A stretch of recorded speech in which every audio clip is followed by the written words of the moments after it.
The table was quiet until it wasn't. "You eat here, but you don't do anything," she said coldly, pushing her plate away like the food itself was the problem. The words didn't just land, they cut. I sat there frozen for a second, fork halfway up, meatloaf getting cold. My son didn't say a word, didn't look at me, just kept eating like nothing happened. That silence hurt more than her voice ever could. My grandson shifted in his seat. He didn't understand everything, but he understood enough to know this wasn't normal. I didn't argue, didn't fight back, didn't even raise my voice. I just slowly placed my fork down. Because at some point, you stop trying to be heard in a place that decided not to listen. I got up and started clearing the table. That was it. No drama, no tears, just quiet. But that night, I didn't sleep. From the tiny room they gave me, barely more than a storage space, I could hear laughter from the living room. My son and his wife watching TV, living their life like I wasn't even there.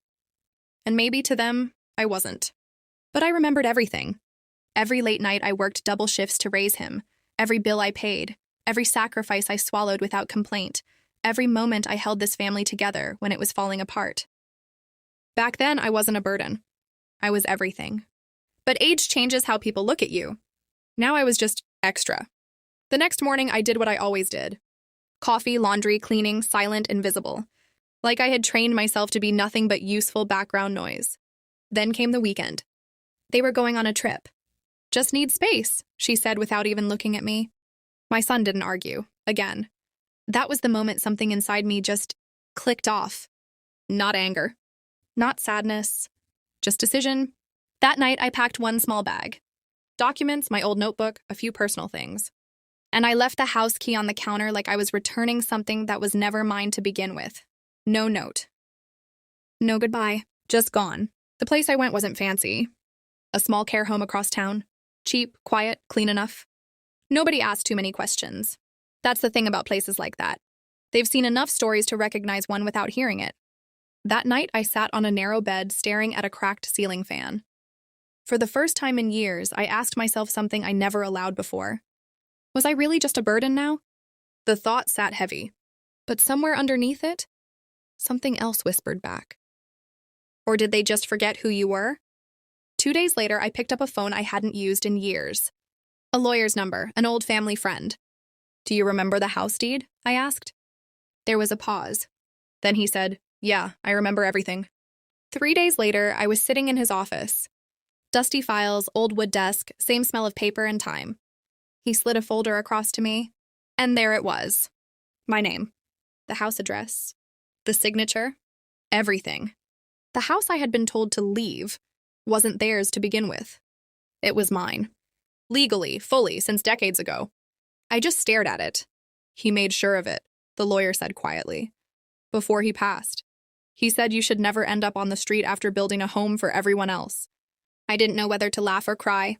Instead, I just nodded. For the first time in a long time, I wasn't powerless. I didn't rush back. I didn't make a scene.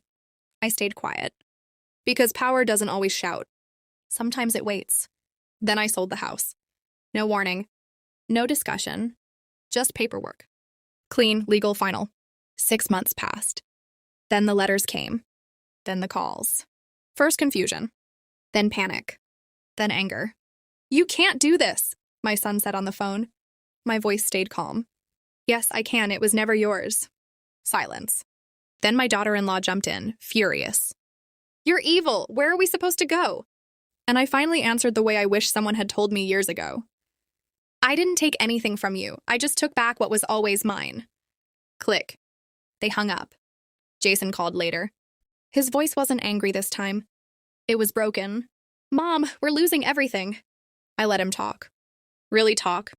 All the excuses, all the regret, all the panic. When he finished, I didn't yell. I didn't insult him. I just said, "I gave you everything without keeping score, but the moment I needed respect, you stayed silent." Long pause. Then I added, "I don't want revenge, I don't want money, I just want peace." And that was the truth. Weeks later, I wasn't in that house anymore.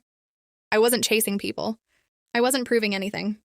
I was living in a place filled with people like me. Older women, forgotten stories, quiet strength. We drank tea together, we talked, we laughed again. And for the first time in years, I wasn't invisible. Then I did something I never thought I would. I bought a small building. Not for luxury, not for status, but for women like us. Women who gave everything and got treated like nothing.